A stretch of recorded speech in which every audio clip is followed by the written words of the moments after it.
안녕하십니까. 동부 조지아 카네스빌에 살고 있는 권숙희라고 하는 집사입니다. 세상이 하루가 다르게 어둡고 재난에 재난이 꼬리를 물고 이렇게 불투명하고 불안한 시대에 살고 있는 우리들에게 복음, 기쁜 소식을 여러분들과 나눌까 합니다. 많은 신약을 쓰신 바울의 그 책들에 보면 복음, 그것은 곧 예수 그리스도를 증거하고 있는데요. 예수 그리스도의 한마디로 할 수 없는 우리의 세상의 구주가 되시는 예수 그리스도를 증거하고 계시죠. 그런데 제가 지금 드리려고 하는 말씀은 로마서 1장 16절에 내가 복음을 부끄러워하지 아니하노니 이 복음은 모든 믿는 자에게 구원을 주시는 하나님의 능력이 됨이라. 그래서 복음, 예수 그리스도는 믿음으로 그 믿음을 붙잡는 사람에게 능력으로 다가갈 수 있다. 이렇게 말씀하고 계시죠. 저도 한 신앙을 한 40년은 한 것 같습니다. 온전한 변화라기보다는 나이가 들어가니까 젊은 시절하고 다르고 생각이 좀 많이 바뀌고 하나님의 필요를 더욱 느끼는 것 같습니다. 그런데 우리가 가진 이 믿음이라고 하는 것이 과연 하나님께서 원하시는 믿음일까? 그런 생각이 종종 듭니다. 그래서 우리가 알고 있는 예수 그리스도는 과연 누구실까? 여러분들도 주야로 묵상하셔서 저보다 너무 많은 그런 지식과 경험들이 있으실 줄 믿습니다. 이런 말씀이 있네요. 그리스도의 사명은 오직 고난을 통하여서만 성취될 수 있었다. 그의 앞에는 슬픔, 고난의 투쟁, 투쟁의 생애와 수치스러운 죽음이 기다리고 있었다. 그는 온 세상의 죄를 지셔야만 한다. 그는 하늘아버지의 사랑에서 끊기는 일을 견디셔야 한다. 예수님이 이 세상에 오신 인성을 입으신 일 자체가 큰 고통이셨는데 이 세상에서 사시는 동안 정말 의지하실 곳은 오로지 믿음밖에 하늘아버지, 당신의 아버지를 향한 믿음밖에는 의지할 곳이 없으셨잖아요. 특별히 시대의 소망이나 정로의 계단 이런 예수님의 그걸 읽어보면 예수님이 얼마나 힘들게 우리의 구원을 위해서 일하셨는지가 많이 저에게는 이렇게 그 책을 덮을 때마다 항상 여운이 남아 있었어요. 그리고 그 책을 주로 아침에 읽는데 아침에 산책하러 나가면 굉장히 내 자신이 어떻게 이렇게 마음이 가볍고 입에서는 항상 찬미가 나오고 있었어요. 그래서 왜 내가 찬미를 하지? 확실히 그 말씀을 읽은 뒤에 그 뒤에 감동은 매일의 양식이 필요하다는 것을 저에게 알려주었습니다. 예수님은 이 세상에 계실 때 너무도 모든 인생들한테 아무도 그분을 알아보지 못하고 거의가 다 제자들까지도 외면하고 거절하고 이런 냉대받는 세상에 인생들이 알지 못하는 가장 소중한 것을 주시려고 그렇게 노력하시고 주려고 그거를 보여주시려고 애쓰신 여러 흔적들을 보게 됩니다. 결국에는 우리들은 다 예수님의 원수잖아요.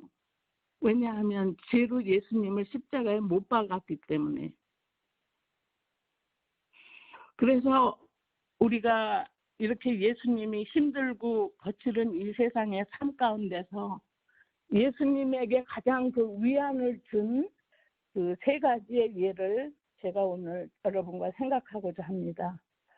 예수님은 우리가 무슨 큰 일을 했다고 어떤 무엇을 이루었다고 오래 믿었고 율법을 잘 지키고 어떤 일을 했다고 칭찬하시는 게 아니고 이 3가지의 예를 보면 예수님이 이 경우에 얼마나 위로받으셨고 예수님이 얼마나 마음이 기뻐하셨는지 우리가 이 세 가지의 예를 통해서 알 수 있습니다.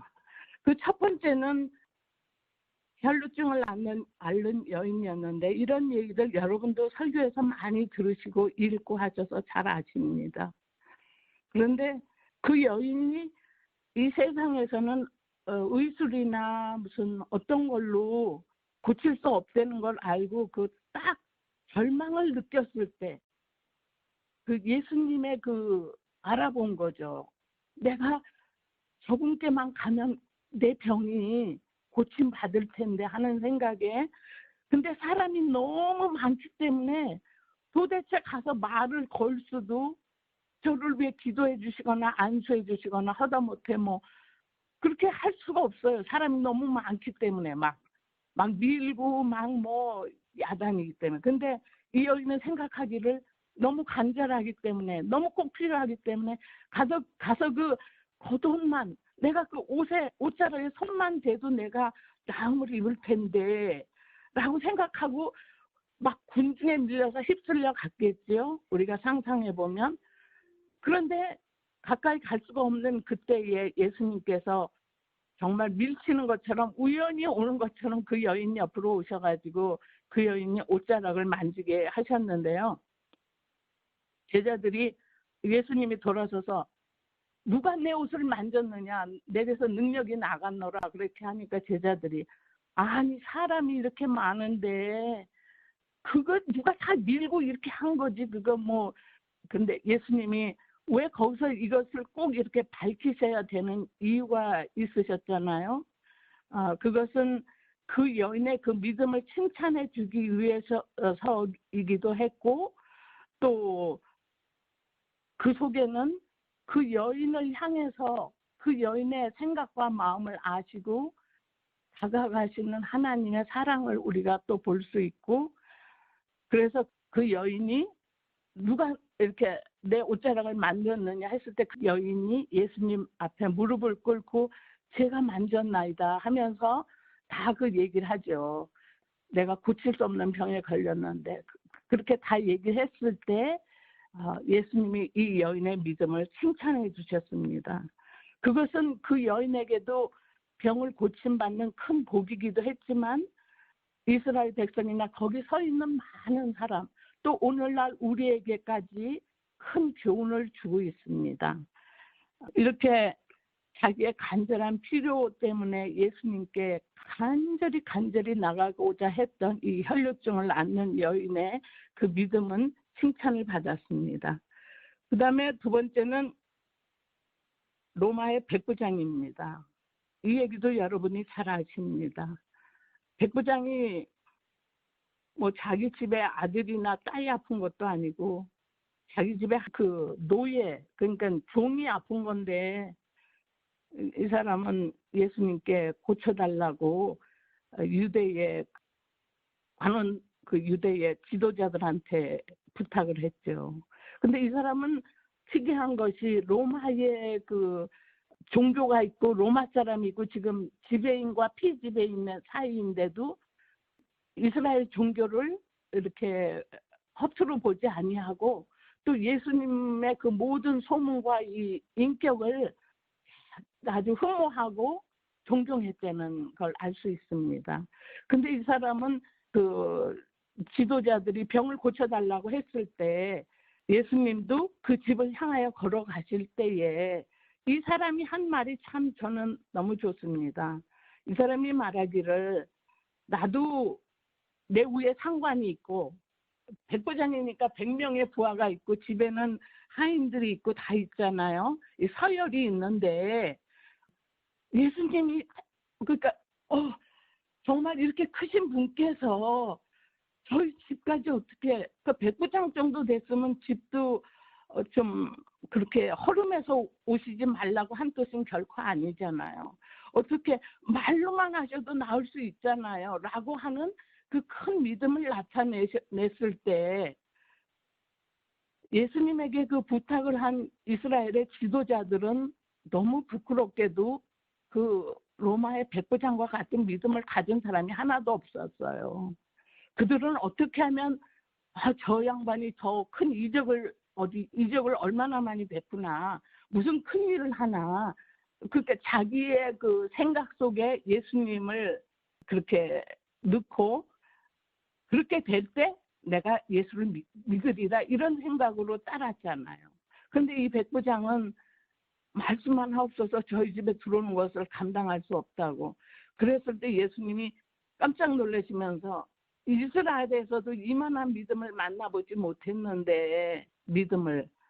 근데 이 이방인이 이렇게 큰 믿음이 있다고 하는 것은 예수님에게 굉장히 큰 위로였으며, 또 이 복음이 이제 유대인에게서 이방인으로 퍼져나갈 수 있는 그런 좋은 계기가 되지 않았나, 그렇게 생각합니다. 그 다음에 세 번째의 그 예는 수로보니게 여인의 예인데요. 이 여인은 이방 여인이죠. 두로와 시돈, 아주 다른 신들을 섬기는 전혀 다른 지방인데, 예수님이 그 먼 곳까지 여행하신 것은 여기서 제자들과 이걸 보여주기 위해서 그 먼 곳까지 가셨는데, 이 여자도 딸이 귀신 들린 병에 걸렸는데 고칠 수가 없기 때문에 내가 소문을 듣고 이분을 만나면 고치를 받으리라 생각하고 지금 예수님을 따라갑니다. 근데 예수님이 걸어가고 제자들이 뒤에 가는데, 가면서 소리를 지릅니다. 근데 제자들이 시끄럽고 귀찮으니까 좀 예수님 저 여자 좀 어떻게 해서 쫓아내시다. 근데 예수님이 말씀하시기를, 나는 이스라엘의 잃어버린 자 외에는 베풀지 않겠노라. 그러니까 그리고 또 그 여자가 소리치니까, 음식을 취해서 내 능력을, 내 이적을 개들에게 던지는 것이 마땅하지 않다. 상에서 음식을 취해서 개들에게 던지는 게 마땅하지 않다. 라고 또 이렇게 과격한 일부러 이런 말씀을 했을 때, 이 여자는 그냥 끝까지 따라오면서 하는 말이, 주여, 개들도 주인의 상에서 떨어지는 거 먹잖아요. 개들도 먹잖아요. 땅에 떨어진 거. 제발 저를 돌아보시고 저희 딸을 고쳐주소서 하는 이 끈질긴 탄원과 예수님의 능력에서 결코 돌아서지 않는 것을 저희는 보게 됩니다. 이 예수님께서 칭찬해 주신 이 믿음들 속에는, 그들이 우리가 이 세 가지 경우나 또 그 외의 경우를 봐도 우리가 그리스도 앞에 나갈 때는 필요를 느끼고 간구하는 그 심령이 간절할 때 예수께서 들으신다는 거죠. 그래도 있어도 되고 없어도 되고 하는 마음은, 그게 기도나 이게 응답되기가 힘들다는 사실을 말해주고 있습니다. 우리는 팔복에서도 심령이 가난한 자는 복이 있나니, 만약에 우리가 굶고 있거나 우리 몸이 아프거나 우리가 어떤 경제적인 재난에 했다면 우리의 기도는 더 절실해지겠죠. 아주 간절해지겠죠. 그래서 화이트님이 말씀해 주시기를, 우리들은 좀 더 우리 영혼들이 아주 위험에 처해 있는 것 같은 마음을 가지고 하나님 앞에 나아가고, 또 우리는 우리 자신에게 정직해야 한다.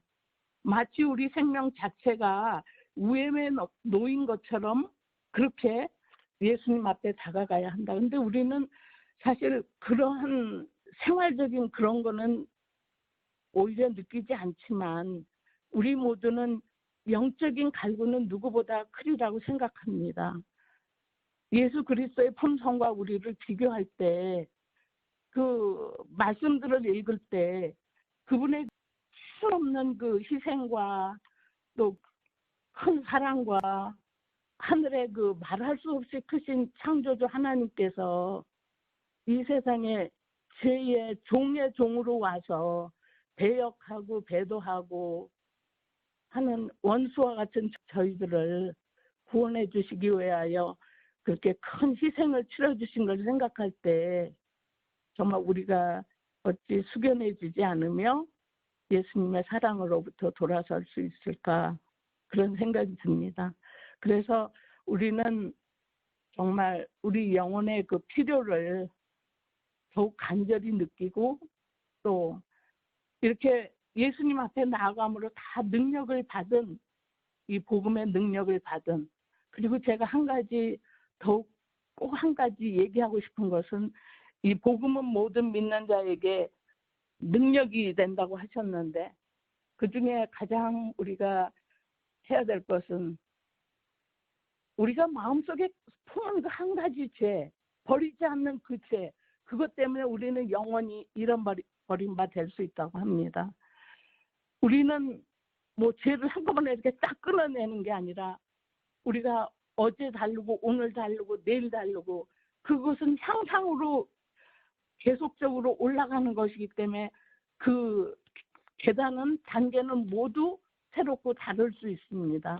그 능력이라고 하는 것은 이런 병을 고침받고 구원받는 능력도 되지만 우리를 죄로부터 이기게 해주시는 그것 때문에 예수님께서 이 세상에 오셨는데 죄를 이기는 그런 체험들이 제가 해야 된다고 생각하고 여러분도 매일매일 새롭게 우리의 죄를 해결하고 죄를 이기는 이 경험이 내일 아니면 장래에 우리를 하나님과 더욱 가깝게 해주고 하나님께 찬양하게 되고 하나님 앞으로 나아갈 수 있는 큰 길이 되리라고 생각합니다.